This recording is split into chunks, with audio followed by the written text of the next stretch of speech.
अस्सलाम वालेकुम दोस्तों, क्या हाल है? ठीक हो दोस्तों? आज की साड़ी जी वीडियो है ना, वो है वंडे दुत्ते।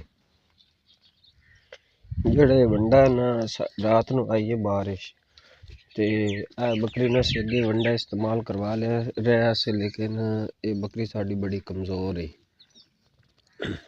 और ये 2 महीने की ना गब्बन भी है ते अगे ने बच्चे डिलीवर करने ते सर्दी का मौसम आ रही है।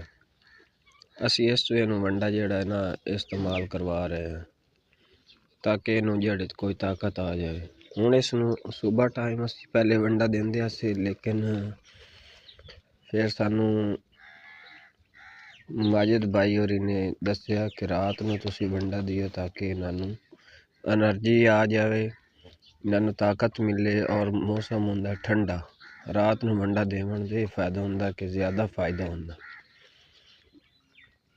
असी फिर इसनू रात नू शुरू किया। अज हुण सुबह असी इस तो दे रहे हैं कि रात नू काफ़ी बारिश आई है, सर्दी लग रही है, सुबह टाइम ही ठंडी हवा चल रही है और उस दे विच ये है कि इसनू एनर्जी आ जासी और इनू जड़ी है ना ताकत मिल जासी।